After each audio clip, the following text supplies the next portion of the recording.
Hi friends! This is DaintyTank. Thank you for joining me. Welcome back to Fatal 12. This is part 10. Boo boo! We made it to part 10 already. Time flies by. So, speaking of time, we're coming up to the end of week 4, but oh my goodness, Sonya.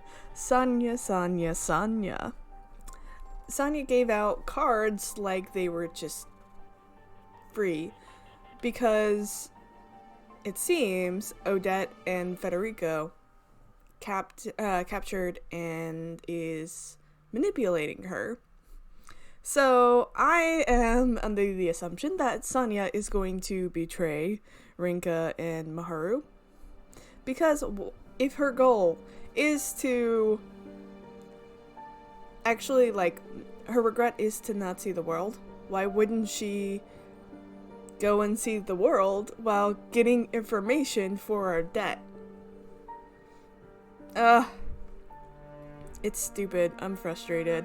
Alright, we'll see how this turns out, especially since Rinka brought her to Miharu, and now both of their names are in the cards that once she does get eliminated, the cards are there.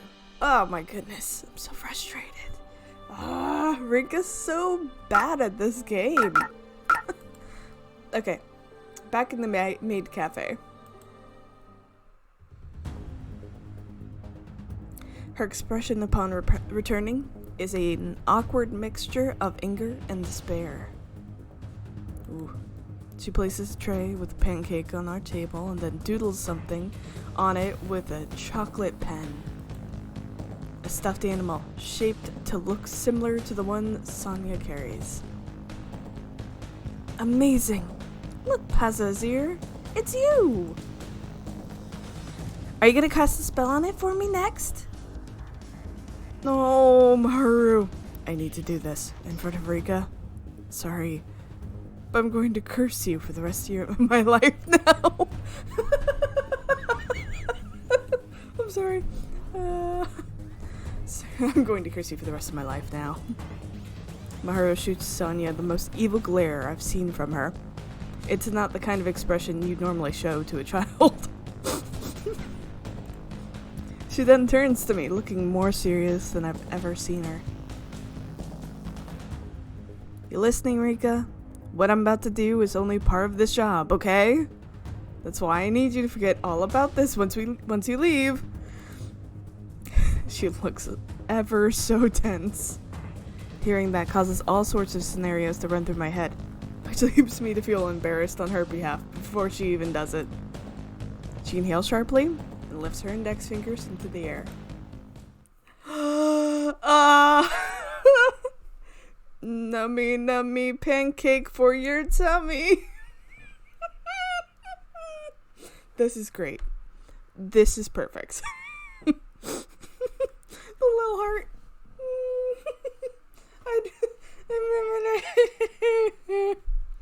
I literally do that on every outro. Oh my goodness. What is life? I am not saying nummy pancake for your tummy anytime we have an outro, though. Just letting you know. Okay. She spins her index fingers in the air a few times before creating the shape of a heart by cupping her hands together, which she then thrusts out towards the pancake. I have finally borne witness to one of Japan's magical girls at work. Sonya is likely oblivious to the emotions Miharu is keeping tucked away behind that smile. Instead, she is tickled pink that she's gotten to witness something so rare. And please forgive me if I have a little bit of a weird lisp going on today. I have dental things that are happening, and so I might sound a little bit weird with my tongue gliding. So, apologies there. Yep. Meanwhile, Miharu hasn't moved an inch after striking her pose. She does all her power to not make eye contact with me. That was really cute. Oh, Rinka, you're doing more harm than good by saying that. I'll never live this down. couldn't bring myself to look her in the eyes when I muttered that either, so Miharu covers her face in shame and runs off to the back room. Why is your face all red? I feel guilty. I should have tried harder to stop her.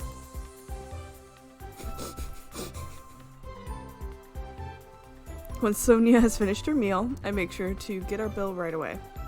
Speaking of bill, Sonya pays using the credit card she has on her. It's the only reason I let her order in the first place. As we are about to leave, Miharu returns from the back room.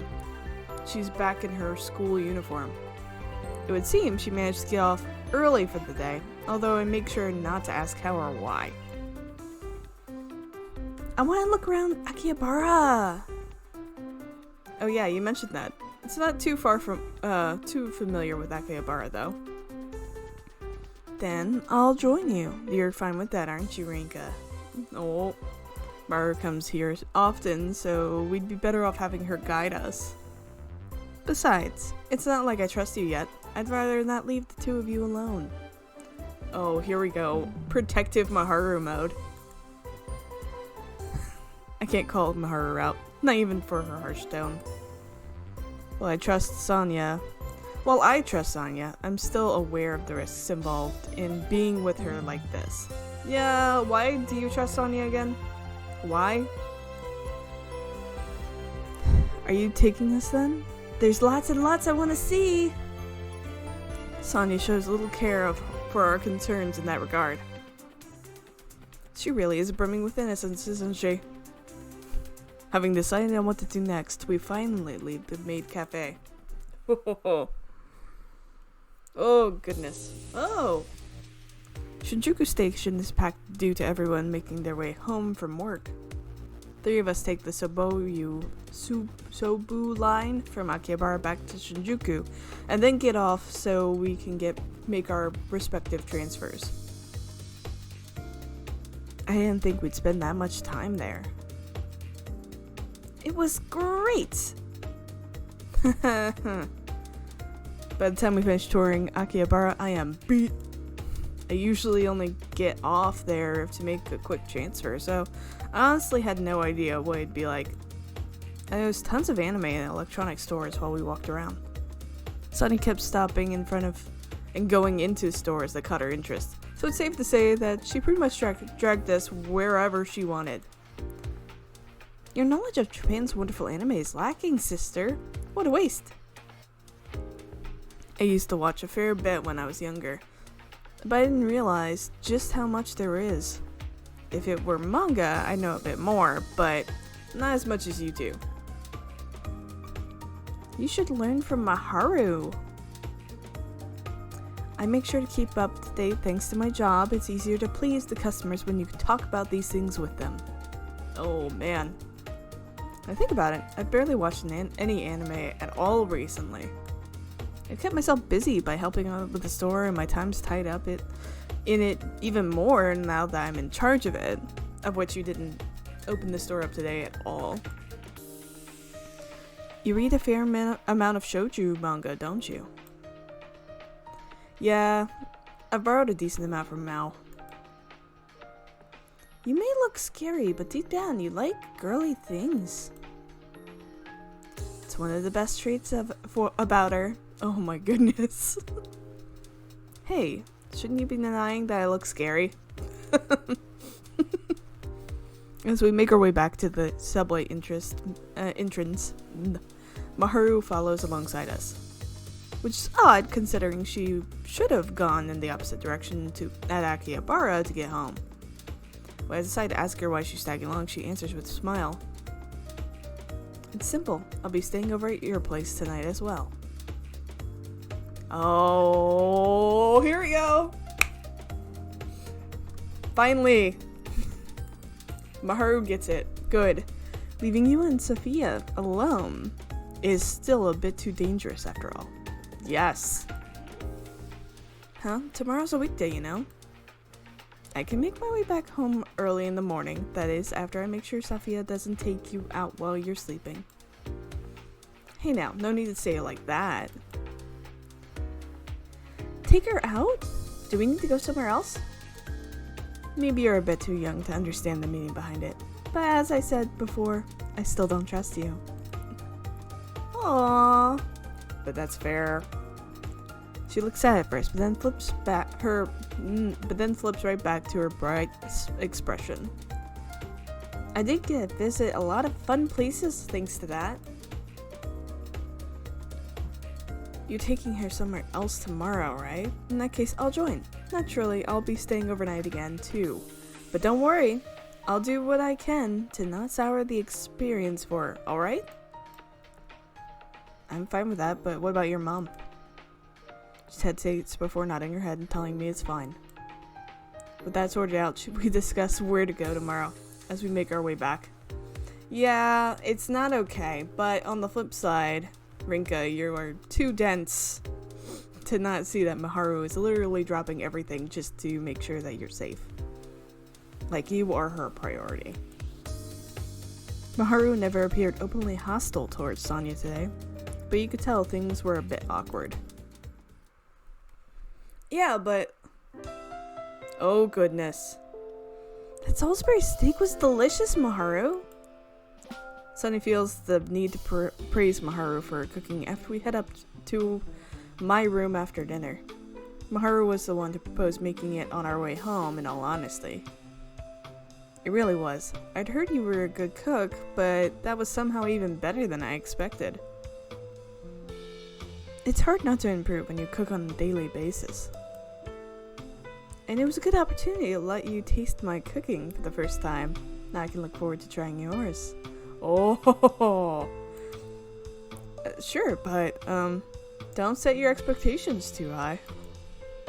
It's funny, but I cook every day too.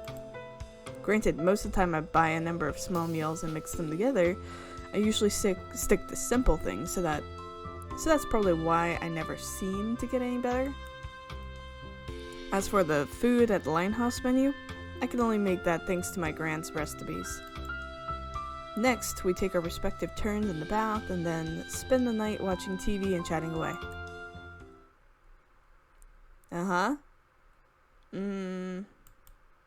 What time is it? I can tell it's not morning yet, but for some reason I've woken up. Huh? Something isn't right. And I realize that what it is immediately. Neither Miharu nor Sonya are anywhere in sight. I figure something's up, then I hear voices coming from downstairs. Fearing the worst, I make my way to the stairs. I stop halfway down though. I'm not sure what they're talking about, but Miharu sounds rather serious. She obviously doesn't want me hearing or knowing what they're talking about if she took Sonya downstairs with her. I realize that listening in on other people's other people's conversations isn't admirable, and yet I can't bring myself to go back to my room. Don't you? Yes. I can hear them clearly once Miharu seems to change the subject. As I thought, something isn't quite right. How so? You called me by name before Rinka even said it in front of you. That means you already knew it. I asked this already, knowing the answer, but you have my name card, don't you? I'm sorry. Why are you apologizing? Because I never told you about having it. You're really throwing me for a loop. Miharu sighs and massages her brow with her fingers. Fine, whatever. Just remember this. My name is Mishima Miharu. Yes, I won't deny that. You're an interesting kid, you know that? Miharu's name card. I know her full name, and yet, somehow, I don't have it. That can only mean that her real name is something other than what I know her as. Ooh. Well, it's not too surprising when you consider her circumstances at home, and it's also why I've never asked her about it. I know you're up there, Rinka. Oh, God.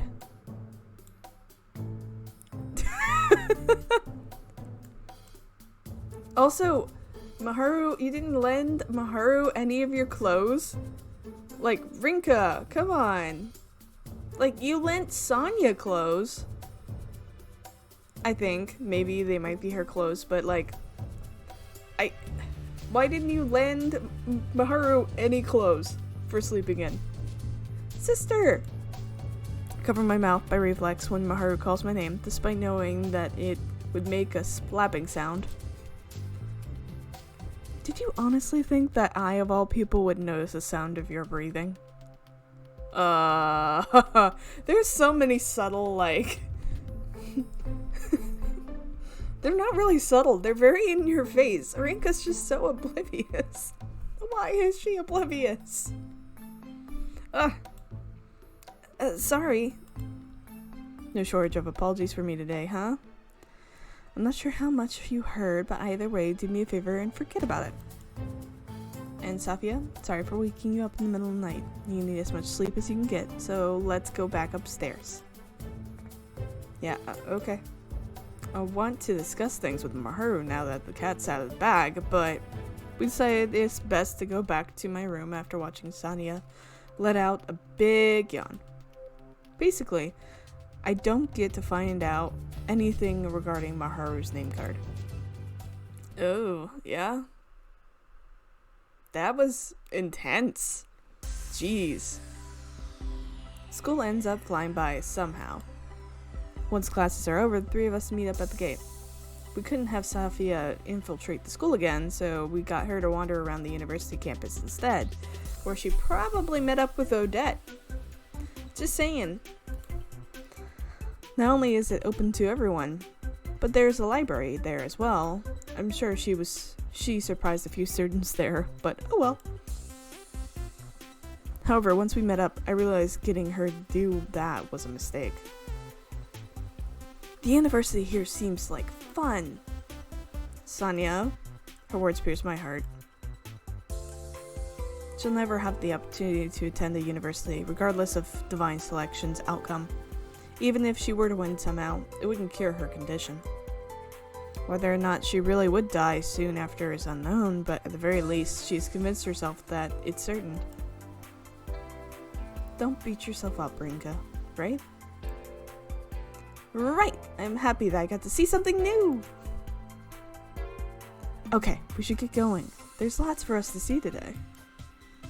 I can't wait to see anything and everything. Things seem fine between the two of them, because they have worked out their differences. Ooh. I guess they've put whatever happened last night between them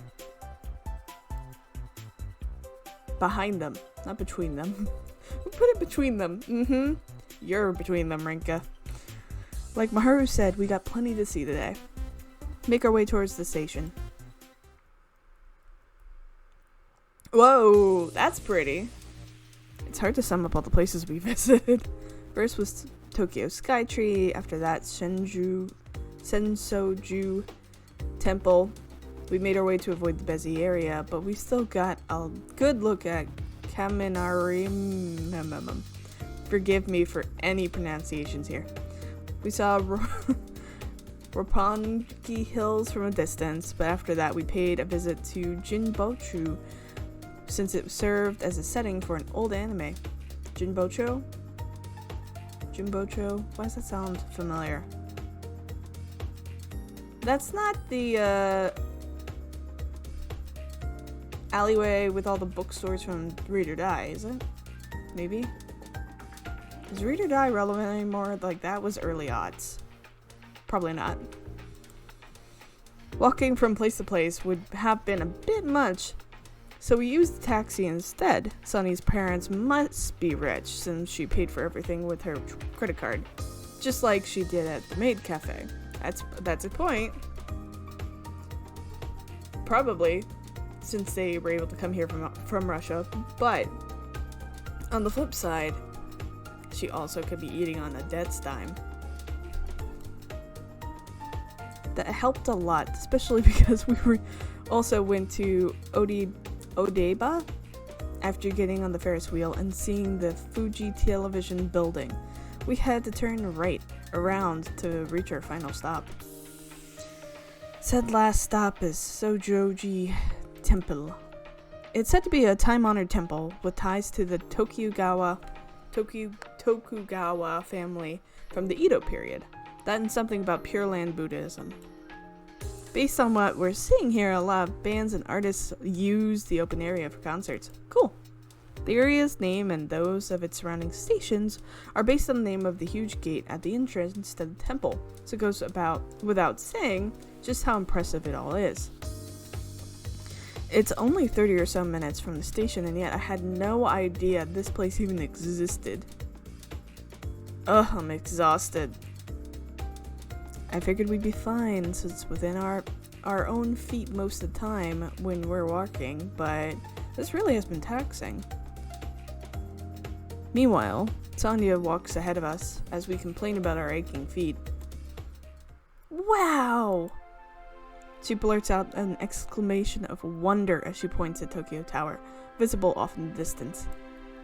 She can see it clearly past the temple. It's a huge red flame is decorated with all sorts of colored lighting. Obviously I've seen it before, but seeing it this close and that night is a completely different experience. It's so pretty. Yeah. Tokyo is such a nice place. All three of us are entranced by the sight of Tokyo Tower glimmering in the night for a good while. It brings back memories of the parade and light show I saw together with Miharu at the theme park, in which you completely missed the obvious "I want to tell you I love you." Divine Selection wasn't even on my mind back then. Never would I have imagined that I'd wind up in a situation like this. I wonder if Sonya's reflecting on her life right now. There is a hint of sorrow on her face as she looks up at Tokyo Tower. Aww. I'm happy I had the opportunity to see something this lovely. I'm happy that it's making me feel worried. Her eyes water and reflect the light coming from the tower. She raises her gaze higher into the night sky, but does little to keep the tears from running down her cheeks. This has to be the happiest moment in my life. The first time experiencing the world. Oh no, don't break. And it's also the last. The floodgates, damming her tears, have broken. I understand that feeling all too well. She can't keep up the facade any longer. Her bright smile has been snuffed out by this outburst. It's all over. Sniff, today is my last. Wah. Wah. I feel my own tears start to water, but I do everything in my power to hold it back in. I move to hug her, but Miharu notices and shakes her head at me. Don't let yourself get attached. She says this quietly enough so that only I hear her. Can't stop myself though. If crying together with her isn't an option, then I want her to know I'm here for her, at the very least. There's no doubt she'll crumble in front of reality otherwise. Sonya? Yeah, sister, papa, mom, told myself that I accept this situation, but it's not true. Oh, there it is. You finally admit that to yourself. Now I know that the world is full of beautiful things like this, but my time here is running out. Sniff, wah! Time slows to a crawl while Sonya lets out all her emotions out. The lights from the tower reflect off her tears, causing them to shine like precious jewels. Rinka? Miharu starts to say something but stops herself. When Sonya finally settles down, we make our way back to the lighthouse. Oh.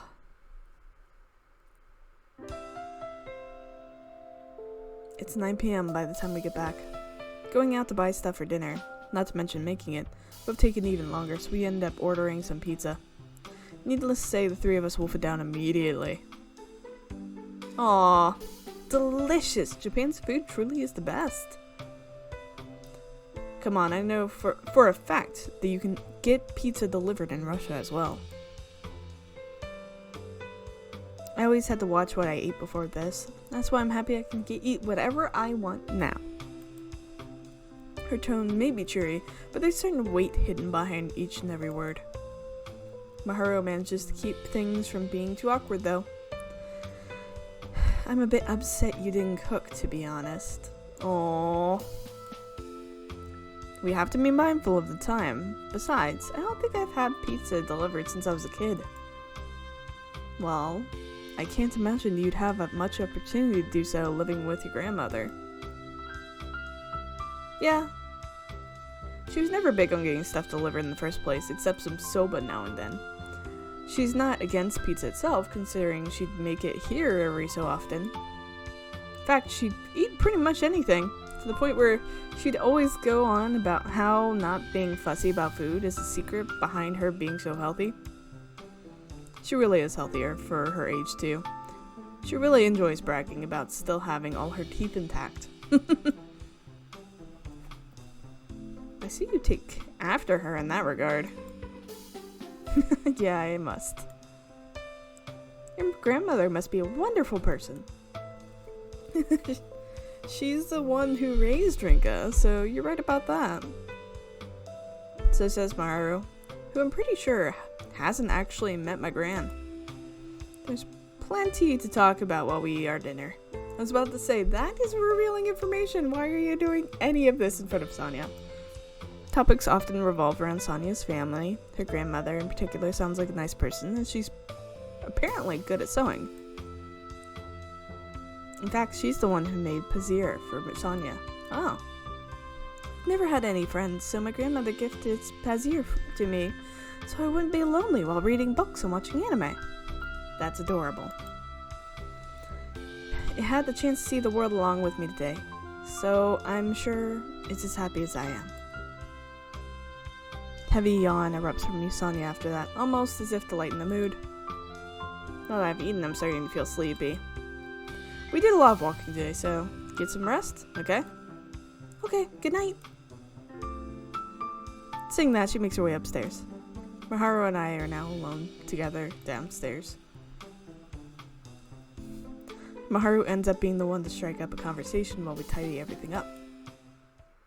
I didn't notice anyone following us, so numeral 11 certainly seems to be confident. Whimsical, even. I could tell Miharu was on the edge the entire day, mainly because I was on the same way when I first met Sonya. It's not far-fetched to assume that one person would keep an eye on her parents and the other would watch Sonya, since two participants are working together. In this case, numeral 3, Federico, would probably watch her parents, while number 11 would be in charge of Sonya, because she's the one holding her cards.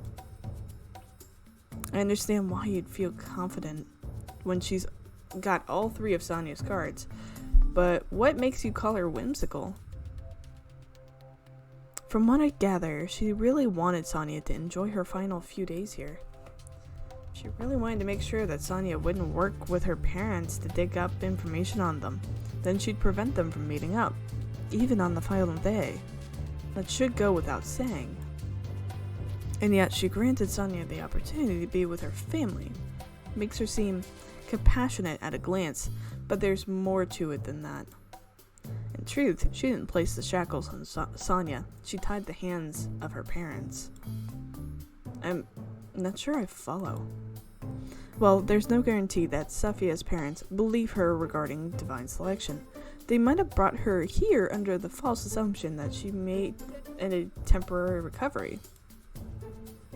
In that case, they'd never let her have fatty foods like pizza. Bear in mind that I'm talking from an objective standpoint here, and not my personal opinion regarding pizza. I don't think she would have been able to see the world like she wanted had she stayed with her parents. Do you understand where I'm going with this? I think back to Sonya's comment about having the freedom to eat what she likes. Pointing that out must mean she previously didn't have that freedom. Sonya's definition of seeing the world at large differs from ours. A numeral 11's actions enabled her to fulfill that one desire. Of course, I doubt she expected Safia to run into us. Even then, the desire for her to minimize the regret is definitely there. 2 or 3 days likely isn't enough for her to completely remove her regret, But I think it's safe to say that her tears tonight would have held a certain different meaning had she been with her parents. Oh. I see. That makes sense. Not sure I can say this was the correct option, but at the very least, Sonya seems to have been happy from the bottom of her heart. This may serve as an important foundation when it comes to learning more about numeral 11 too. It's not the main point of this discussion, though. Instead, I want you to consider joining forces with me for the remainder of Divine Selection. Yes! Yes! This is what we've been waiting for! She stares deep into my eyes. It takes a while, but she finally comes out with a proposition that feels long overdue. I stare right back, unable to say anything in response. My brain completely shuts down. I honestly have no idea what to say. I can hear the sound of her breathing. Noticing that her nerves are building with each and every breath, I finally answer. I'm sorry, but I can't. Why? No! You have every intention of making me the final survivor, don't you? I do, but you need to realize that I'd be doing it for my own sake as well. That doesn't change anything. It's not fair to partner up with you when I haven't resolved to do the same for your sake. I still don't decide which one of us deserves to live through this. There's no way I'd be fine with letting one of my closest friends give their life away, and yet I don't want to die without knowing my own regret, without knowing why I got wrapped up in all of this to begin with. So long as I've got stuff like that on my mind, I'll only hold you back in the end. Whew. There's no doubt I'll face a situation similar to when I confronted Alan at the hospital again. I'm sure my resolve will take a hit again when that time comes. Your regret, huh? Miharu trails off. Aww, Miharu's regret is you! There's no need for her to speak when her expression screams the complicated thoughts she's having. So do you read it or do you not read it? The silence doesn't last too long, however. I'm fairly sure that you should have an idea about my cause of death. I'm also sure that you'd be appalled by it too. I don't know. It's fine though. I'm okay with maintaining the status quo, even if my stance on the matter hasn't changed. My fate exists for your sake. So I'll simply wait for the day when you finally clear up your own personal doubts. Ooh. Why are you so desperate to give your life for mine? Surely you have your own regret to care about. You do have your own cards, don't you? There we go. It's because I love you. Love! Her exclamation throws me off at first, but naturally, she must mean in a friendly way. Ah! She said she loves me. Must be very good friends. Anyway, we should get some sleep ourselves. You plan on seeing Safia off tomorrow, don't you? Yeah, I do. I know she's the type of person to use suggestive lines to mask her actual feelings. Nope. Beep. Doesn't stop me from getting all flustered, though. Maybe because there's the off chance she means it. There's not an off chance here. There is. She means it. Why? Okay.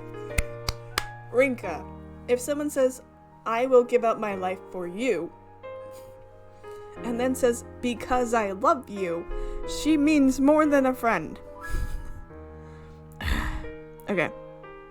Nope.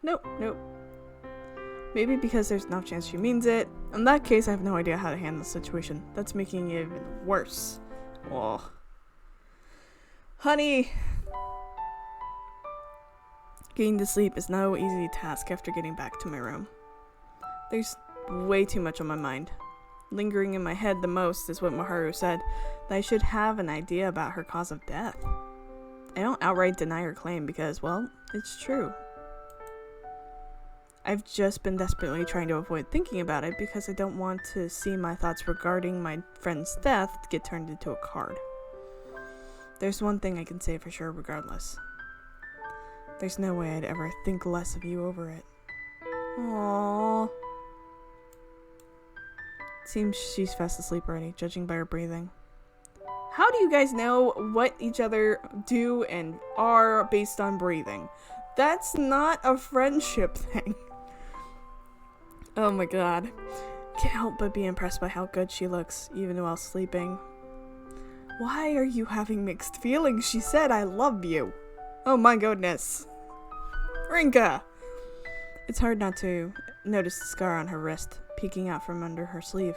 Oh. Oh? What's that for? I brew some coffee for both Sonya and Miharu once morning comes around. Sonya doesn't want to drink hers black, so I make sure to put some milk and sugar in. Oh, and she brought clothes. Good. It's my first time drinking coffee. It was delicious. It's been a while since I had coffee here. The taste seems to have changed too. Well, it was my grandmother who made it last time, so that's not a surprise to hear. That's not it. I'm simply implying that I've changed. I can tell that it's your coffee based on the fragrance alone. Uh-huh. My coffee, huh? I suppose I have been making slight changes to the way I prepare it for a while. She's not meaning that. Doesn't matter right now, though. Rather, I can't help but lose myself as I stare at Miharu basking in the morning glow while enjoying her coffee. It causes me to recall her comment from last night, which forces me to avert my eyes. Is it finally, like, feelings unlocked here? Sonya's staring at her too. I'm not sure if she noticed me doing so and followed suit, but she eventually smiles and speaks up. I have a request for both of you. I'd like to leave Pazir with you. Huh? But it's an important gift from your grandmother, isn't it? Pazir, it's Russian for traveler, isn't it? Wow, you understand my home language? I'm impressed. The name must represent your desire to go out and see the world. A pang of sadness hits me as I remember Kikyo's belief regarding the meaning behind one's name, although I do my best to hide it behind a smile. What is it you want us to do with it? I want you to show it the world in my place. She holds her closest friend out to Miharu with that beaming smile of hers. There's no point in handing it over to me. This is a request for the both of you. Oh. She leaves Pazir on the table, at which Miharu is sitting, and prepares to continue with her request. Miharu unconsciously strokes his head with her finger. At least I assume it is unconscious of her, since she retracts her finger the moment she realizes what she's doing. Would you mind listening to what I have to say? The goddess said that originally all 12 of us were supposed to have gathered in the same place 12 weeks from the beginning of divine selection. In reality, my parents planned to take me on a trip if my condition didn't get any worse. They had decided on bringing me to Tokyo. Fate changed its course, and your condition grew worse. Still, that means you were originally supposed to come here. Yes, fate changed its course by having me die before we could take the trip. The important part here is that fate can change. If it can do so for the worst, then it can also do so for the best. The goddess said that fate will allow only one of us to make it to the end, but if fate is something that can change on a whim, then it's possible that can be altered to let both of you make it through together.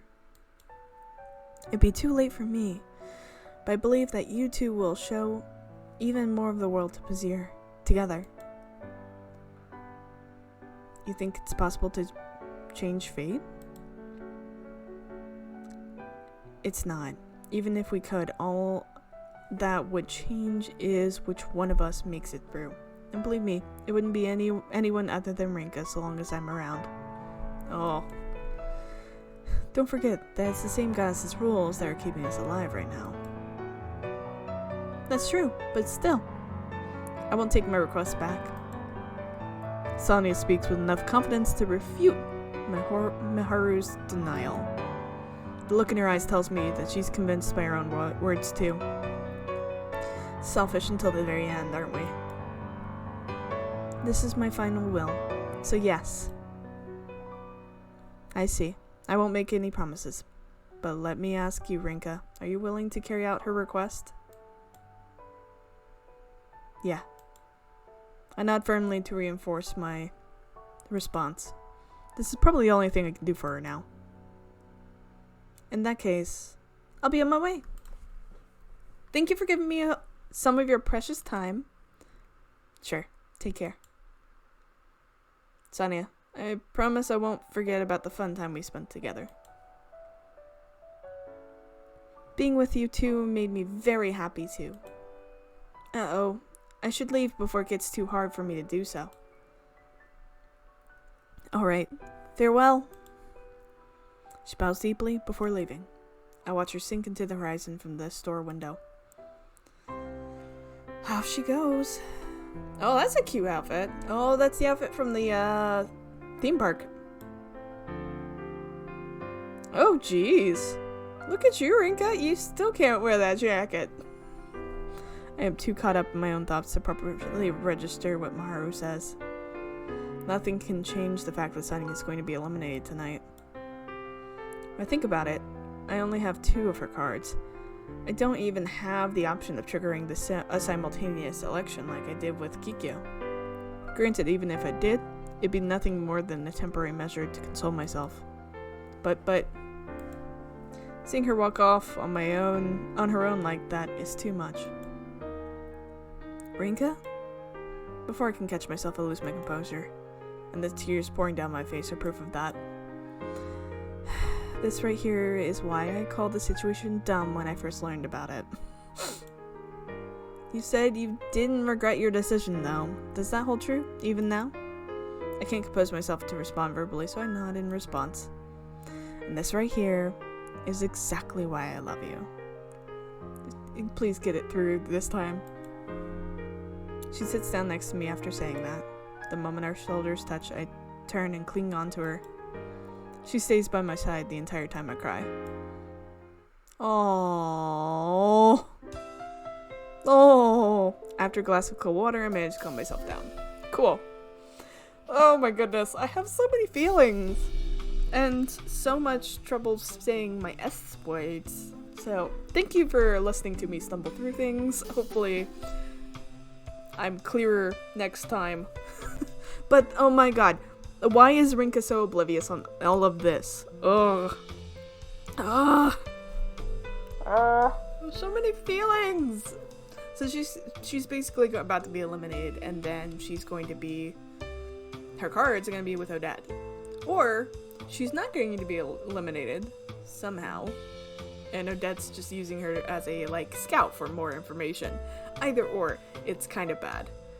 Anyways, with that, I'm gonna leave it here today. I love you all, and I'll see you next time. Bye!